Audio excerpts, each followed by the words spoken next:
One of the biggest challenges around social media in 2024 is the spread of misinformation. Thankfully, we're here to cut through all that in today's Arsenal News Show.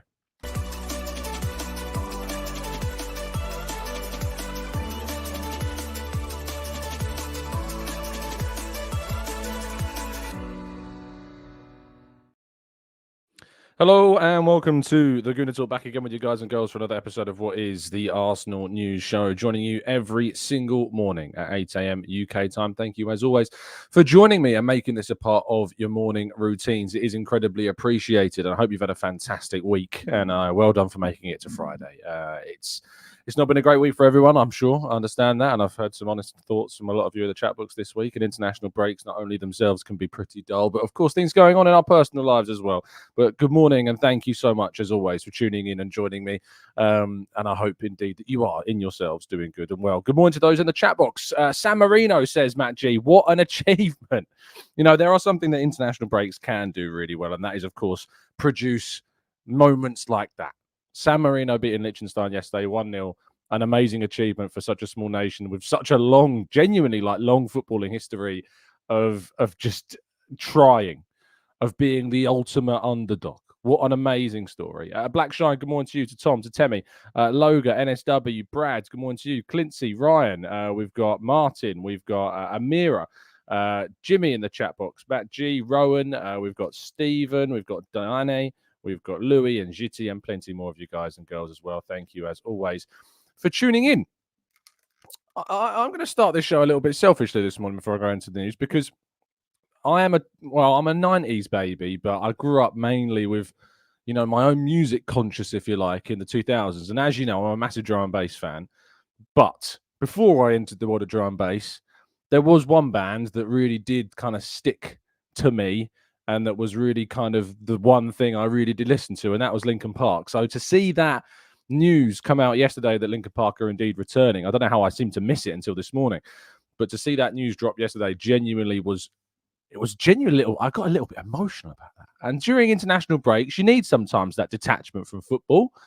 And I know that we always hear on Andrew on Arsblog talk sometimes about his music tastes and some of the big moments. I remember listening to him when Prince passed away, and he spoke very well about that, actually, and very openly and honestly, because, you know, this is part of the show. You tune in to listen to the news, yes, but this is a little bit of me in this channel. And Chester Bennington, when he died several years ago now, I think back in 2017, I think it was, Arsenal were a very different thing back then.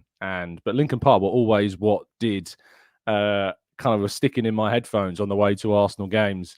And to see them return with a brand new singer she sounds absolutely fantastic. I can't wait.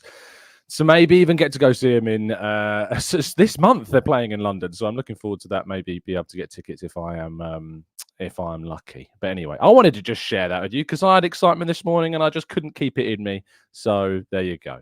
People can moan about the long intros all they like, but it's my show. Who cares? Right, let's jump into today's story, shall we? Before people start moaning, please make sure you drop a like on the video and subscribe to the channel if you're new around here with those notifications turned on, so you never miss a show. And if you could subscribe and help us on our way to reaching 60k, that as well would be absolutely fantastic. Only a few stories to talk through, unsurprisingly so. It is the international break, of course, so maybe the long intro will help us in this sense. But David Raya started yesterday for Spain as they kicked off their run as European champions, but they couldn't beat Serbia, drawing 0-0. But Raya did indeed keep a clean sheet, so fantastic opportunity for Raya to become perhaps Spain's number one moving forwards to the next World Cup in 2026. And he's also up for Player of the Month as well, is David Raya as well. So it could be a big month for him. I think he's a very worthy potential winner, but I think will be edged out by the inevitability of Erling Haaland, of course. Speaking of month awards, the Manager of the Month will be, I think, probably won by Arne Slot, but it is worth mentioning that Mikel Arteta has been nominated yet again for the awards. He's picked up plenty during his time with the club, nominated, I think, perhaps more than any other Arsenal manager in the Premier League, in terms of how many games and how many games he's managed to how many times he's been nominated. The record is unbelievable. So Mikel Arteta once again nominated for Manager of the Month. Moving into two main stories that will take up the bulk of our chat this morning. The first one is on Martin Odegaard. Now, this is what I was alluding to when I opened up the show about misinformation, because yesterday I was doing a show with Sophie, which you should definitely go and check out on the Highbury Squad. We talked about the international break. We talked about the rule or the principle or the policy that I would quite like to see implemented for this specific international break in quite a bit of detail. We talked about games being moved abroad. We talked about a lot of really interesting stuff. Raheem Sterling came up too.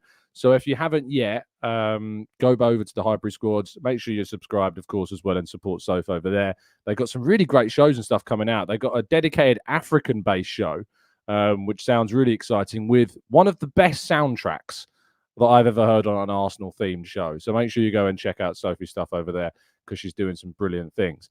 But we did have a good chat about that. And while we were chatting, Martin Odegaard suddenly really kind of took off in the chat box. And all of a sudden there was these people saying, Odegaard's going to miss the derby, Odegaard's injured, this, X, Y, Z. And it was a classic case of kind of this thing going around. Now, for the record, we are completely out of the know when it comes to kind of the severity, any kind of indication about Odegaard's injury. However, there has been plenty of indications that it's still expected that Odegaard will actually play for Norway during this international break. And there's a good chance that he still will play for Norway. So if he's still going to play for Norway, the likelihood, of course, is that we will see Odegaard in the North London derby if indeed he comes through those games unscathed. Now, the Norway manager, Solbakken, was speaking in a press conference and was asked about Odegaard's situation, and he said, "I think it's another bang. I was about to say I think it is something other than what he suffered against Brighton, so to speak." And it was these comments, of course, that were kind of grabbed and taken out of context, completely ripped up and swirled, if you like, around the Arsenal social media feeds. We haven't heard a thing. So before people kind of jump to conclusions and jump to, spreading misinformation about a player to whip up a bit of a storm, just look for the credible sources. Look for who you know is worthy of trust, not some random account on Twitter trying to spread fear and, engagement across their feeds. Look for who is credible and reporting these stories, because it's really key that we make sure that these crazy things aren't spread around like wildfire, because they do spread rather ridiculously. Now, Sami Mokbel of the Mail did a excellent column yesterday speaking about the transfer window, and he focused in on Arsenal for a part of it, in which he spoke about the exploration from Arsenal of a potential deal in the summer for Bryan Mbeumo, a player, of course, that I know a lot of fans actually were quite keen, perhaps, on Arsenal looking to, because he's been, in the absence of Ivan Toney, very good. In fact, I'd argue that I've been more impressed by Bryan Mbeumo's performances for Brentford in the Premier League than I have Ivan Toney's performances for Brentford in the Premier League. His versatility to play as a centre forward, he can play on the right, can play in several positions, a left footer as well, which would, of course, suited Arsenal at the right-hand side. And I do think that there is an argument that he may have wanted more guarantees, perhaps, about minutes and starting plenty more games, because he is a right-sided player more naturally, which means with Bukayo Saka there, how often is he going to play? But he is a player that Arsenal seem to explore, and he's a player that is deceptively young. He's only 25, and I think people think he's a lot older than that. He only turned 25 last month, and I think will be a player that will definitely be looked at by not just Arsenal, but a number of clubs in the future windows. And say Sterling, has a good season, but we're probably not 99% sure that we're not going to be looking to take Sterling no matter what happens on a permanent deal after this season. But what I do think is that Mbeumo would potentially be someone that the club might look again to. But a really good scoop by Sammy, and a really good piece by him. Someone said, what does the SM stand for in the chat? It stands for Sami Mokbel, Freddie, who reported the story. It's always important to quote your sources of where the information, of course, does indeed come from.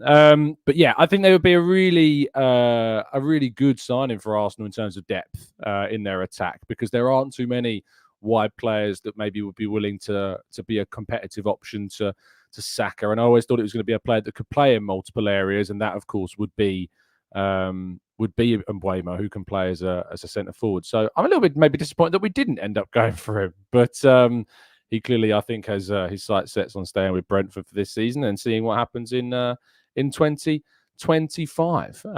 Yeah, very, very good indeed. What also is good is the opportunity for you to protect yourselves, of course, with NordVPN, which gives you that safety and security that is required when surfing the internet. And by going over to nordvpn.com/Gooner, you can get yourself a significant discount off a 1 or a 2 year plan. You know the spiel by now. Make sure that you're over there. Make sure that if this season you're using a VPN, that it is one that is going to give you that security and reliability that we all know that Nord brings to you. If you're not happy with the service for whatever reason, you can get a 30-day money-back guarantee. Don't miss out on the superpower of changing your digital geolocation on your phone, your mobile, or indeed your tablet or your laptop. Any of those things, of course, can be useful and connected with Nord. Go over to the website, check it out. And not only that, of course, but the Arsene Wenger shirt continues to sell. More than half the tickets have now gone. You can win a signed and framed Arsene Wenger shirt, courtesy of Football Prizes, and some instant win prizes as well, including a signed Pires shirt, a signed Edu shirt, and a signed Lee Dixon shirt.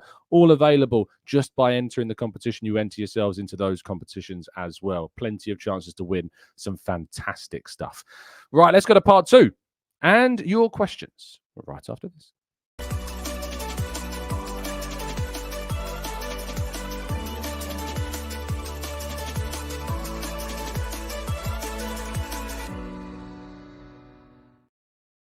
Okay, this is part 2 of the show where we jump into the chat. I will use this opportunity, of course, to point you towards our live event once again.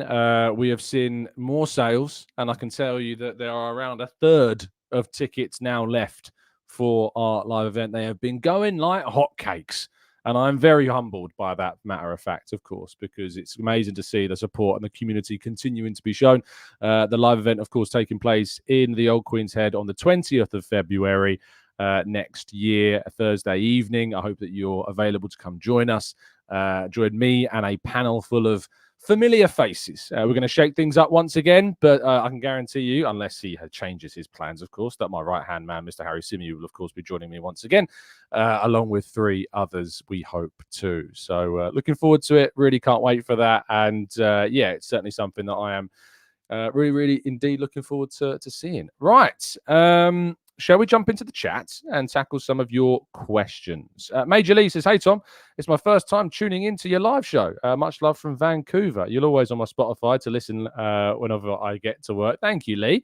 Must be crazy o'clock over there right now, but thank you for your kind support and thank you for dropping in on the show. King says, I think Mbeumo would be a perfect Trossard replacement if he left for Saudi. I really like him, and he is a very good and versatile player and would not hinder us from signing a big name. I absolutely agree with you, King. John says, Tom, wonderful job you do. Many thanks indeed. Thank you, John, for your kind words. I have a question, though, on Arsenal's PSR position. I see many content providers saying that we have left ourselves short, but no one is addressing profit and sustainability regulations. Can you help? John, can do my absolute best to try and help in this regard. Arsenal are pretty secure when it comes to PSR.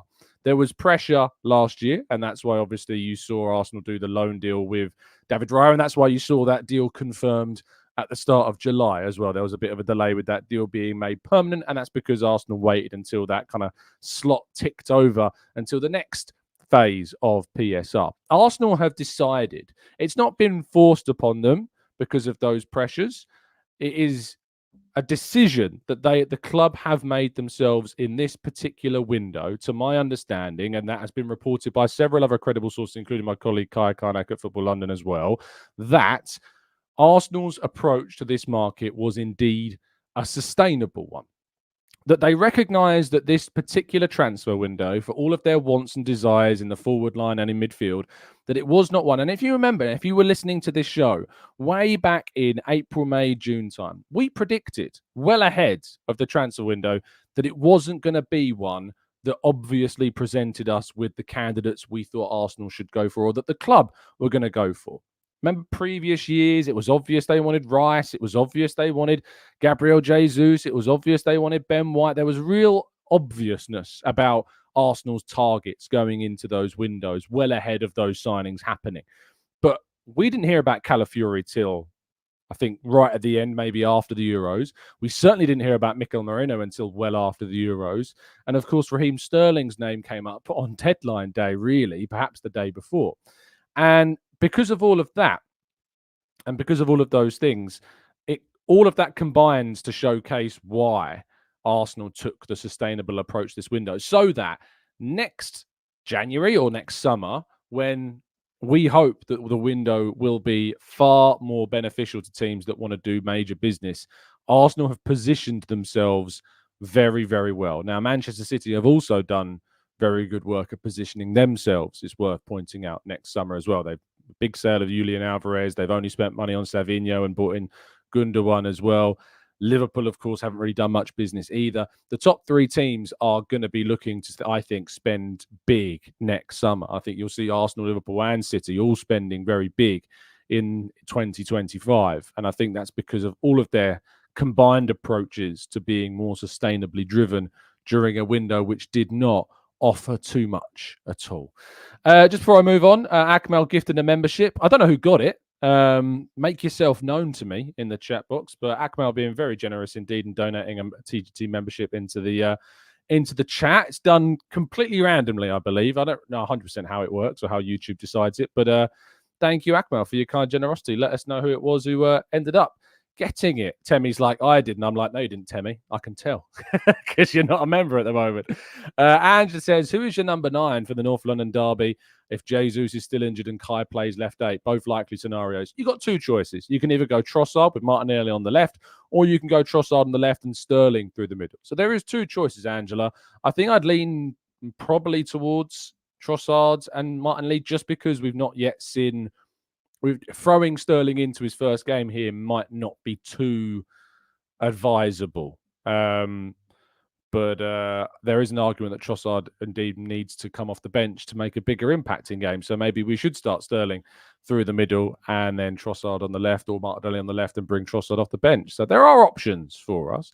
And RRDM says, if Jesus is available for Tottenham, Havertz will likely play in midfield and we have a good chance to win. I rate our window as an 8 out of 10. Late Bloomer says, you see comments from Pep saying they haven't spent as big as everyone else in the last 5 years, but they spent big before that. Arsenal will be able to say the same in the next 5 years. Of course, Pep plays his mind games, plays his games. We know how these work now. We know what's going on. We're not silly. You know, we're really not silly. We understand Pep.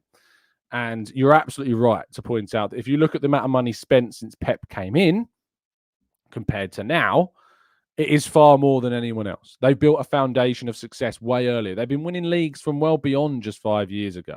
So, yeah, Pep can point to that, but we all know he's being very sly and very clever.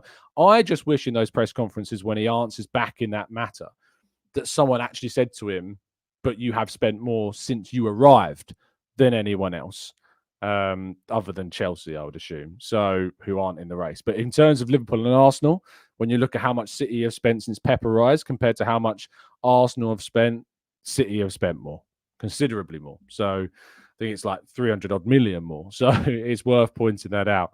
Maximir says, Tom, I still can't believe the rough tackle on Odegaard. Leo with the elbow and Saka's face was let go as well without any cards. I wonder what Dermot has to say about these, considering common sense is not being used. Well, we can't rely on McDermott. It's not McDermott. Dermot Gallagher, we can't rely on him because, of course, he doesn't believe in common sense and refereeing, which is absolutely mental. Anthony says, in the instance of an injury crisis in midfield, would you be opposed to playing Zinni? No, I wouldn't be opposed to it in the case of a crisis. I think it would be needs must at that point, you know. I actually think that there is an opportunity against Bolton maybe to try playing Zinchenko in midfield. If we are lacking in options, it might be that Zinchenko starts in midfield and that's a good option for us to test that theory. So, yeah, I think Zinni, Jorginho and Waneri would be a good midfield to perhaps try out against Bolton. Nick says, we've been making room for City's players next summer when they get relegated. Thomas says, I think Mbeumo has 2 years left on his contract, so perhaps an opportunity in January if needed. I'll do a quick check on that. How long is left on Bryan Mbeumo's Brentford deal? It runs out in 2026, but there is an option of a further year. So come the summer, 2025, He'll still have 2 years left on his deal. So that's worth pointing out. John says, do you know if Arsenal plan on creating a City group type structure by purchasing clubs around the world to increase the brand, create more revenue, and help blood in new and up and coming players? John, there's been absolutely no indication that Arsenal are going down that route as of yet. Of course, if they were to do that, I imagine they'd probably be keeping it very quiet.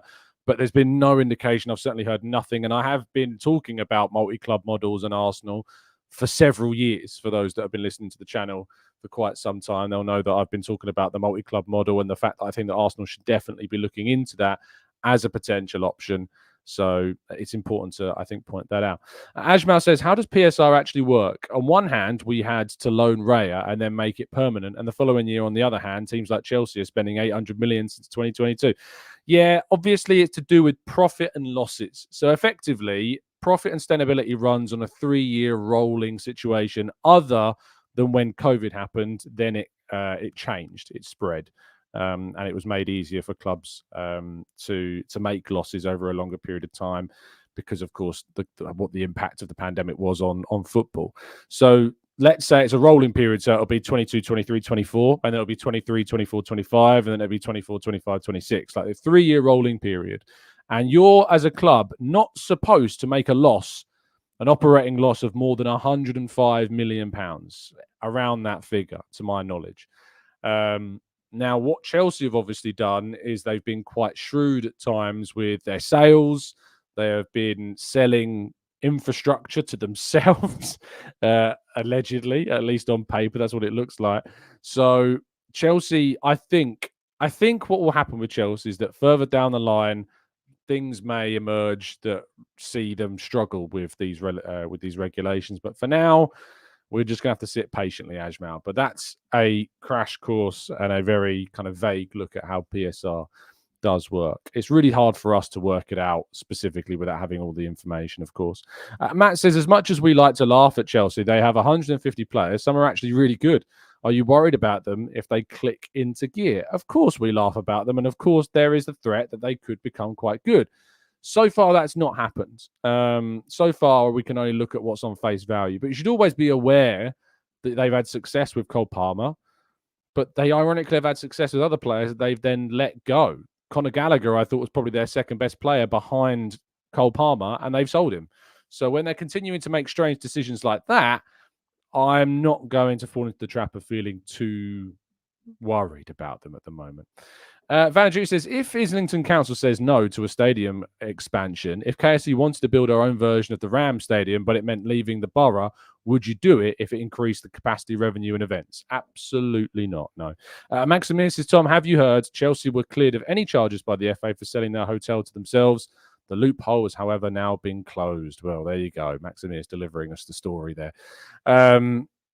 And not very surprising, I guess.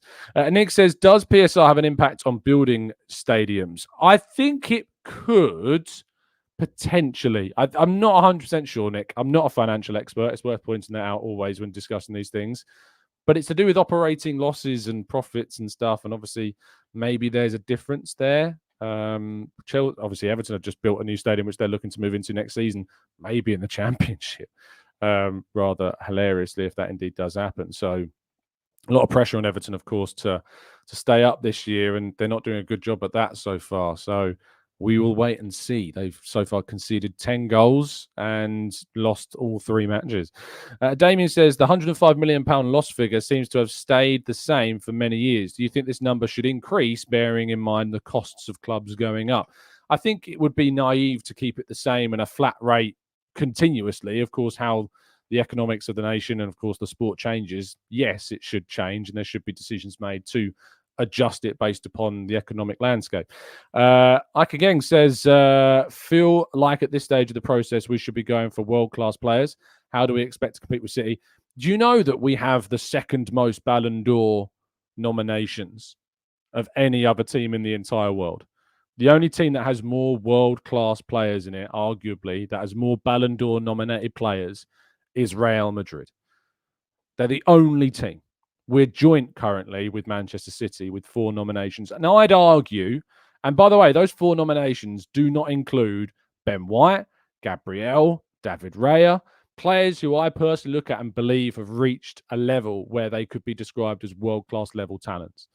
And I absolutely think that we will be in future windows looking to add more, adding players, of course, that are also Ballon d'Or nominees. But I think that this underestimation of Arsenal's quality that exists within their squad can be absolutely shown by how many nominations Arsenal have compared to other teams. Liverpool, for instance, have 0 nominated players in that squad. Of course, I feel it's a bit harsh on Mohamed Salah and perhaps Virgil van Dijk, but they didn't have the best of seasons necessarily in the same way last year as they have in previous years. PTM says, was the Emirates not supposed to be expanded to 90,000 seats? I've not heard anything concrete about that at all. Nothing concrete I've heard about Arsenal expanding the stadium at the moment. There's been whispers that it's kind of like there's proposals about it, but nothing concrete has happened in that regard. Mark says, for the North London derby with Rice and Moreno unavailable, what would be your team sheet and what would it look like? Do you think we'll see Sterling?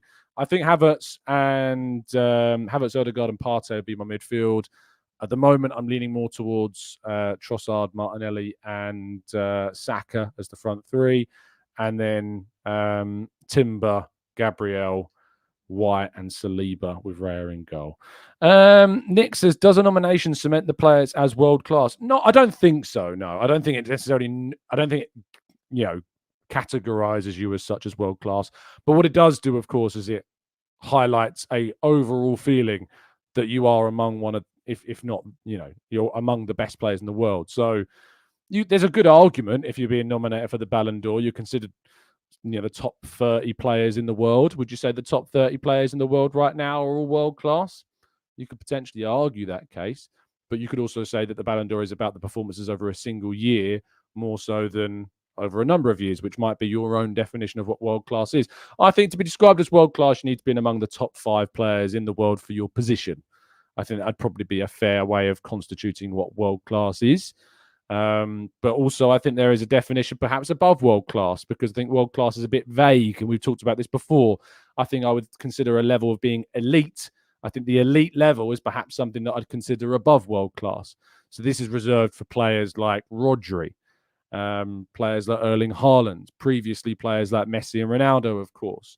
So I think there's probably a level that I would say above world class that I'd label as elite, and then world class below that with a wider net of players that I'd include the likes of Odegaard and Saliba and Declan Rice and Saka and Raya and White and potentially Gabriel in as well. So, and I think Havertz has got definitely the potential of reaching that as well if he continues delivering the numbers that he has delivered while playing at centre forward too.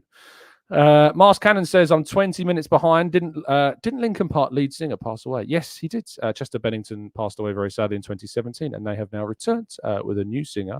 And Emily, brilliant. So looking forward to hearing more, and there's a new album coming out in November as well. Kevin says, so then does that mean there are roughly 50 to 70 world-class players currently playing the game? I'd say 50 to 70 since same positions can only exist. I think it's 30, isn't it, Kevin? I think there's 30 nominations for the Ballon d'Or. So 50 to 70 is a lot. But top 5 for your position, if you say how many positions there are, 11. So, yeah, 55. I think that's probably fair. I mean, there's thousands of players in the game. So if you're in the top 50 to 70, then, yeah. I mean, there's thousands. You're in the top, 2, 3, 4% of the game, then yeah, that's probably about right. Right, let's go to Ike Gang says, if we came third this year, how do you think the fan base will react? Not good. Would be the answer to that. Not good. Not good at all. Andrew says, bit worried about Trossard as a starter. He's been much better as an Ollie-like sub. Ole Gunnar Solskjaer, of course. I think that he's shown that he can start and impact games. I think about the Porto game. That was a really impactful appearance from him from the off, and he scored the big goal that we needed.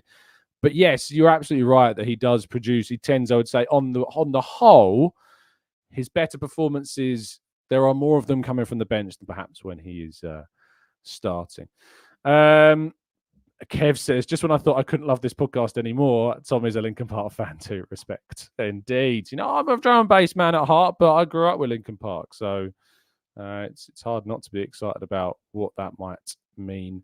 Dom says, if Everton are relegated, I believe that we'll be the only team never to drop out of the top division. I think you're right. Yeah, because Aston Villa were, and then they got relegated as well in a few years back. So, well, quite a few years back now. But yeah, I think you're right, mate. Russ says Raya should be in that world-class goalkeeper position discussion. I absolutely agree with you. Mark says I foresee the North London derby being something of a track meet, and that we'll need to worry about protecting the back line. For me, that means using Jesus over Trossard if both are healthy. Oh, Jesus over Trossard, 100%, Mark. You're absolutely right. If Jesus is fit, Jesus should start as centre forward with Havertz back into midfield for this game with both Rice and Moreno not available. Right, we're going to bring the show to a close there. Thank you so much, as always, for tuning in. You are all incredibly appreciated. I hope you had a fantastic week, and I hope that your weekend is good too. I'll be back with you, of course, tomorrow morning, bright and early, 8 a.m, to round up all the latest Arsenal news, views, and transfer muses, if you like. And I look forward to speaking with you then. Do drop a like before you go. It really does help us out, and it really does help us on our way to 1K every single day. If you're listening on catch up on audio platforms, thank you. You're appreciated. I don't know if I mentioned this on the channel, but we nearly broke into, I think I did mention it the other day, we nearly broke into the top 100 British sports podcasts the other day, which is a joke. We finished 109th in August in a transfer window, which, you know, you think about all the podcasts out there, but also it's just sport. It's not just football. It's all sports. The Olympics were on in the summer as well. We finished in the top 110 British sports podcast. Crazy. Absolutely mental. But thank you so much, as always, for tuning in. Appreciate your time and your listenership and support. And I'll be back with you tomorrow. Stay safe, stay well, stay happy and respectful. And as always, and in the end, up the Arsenal.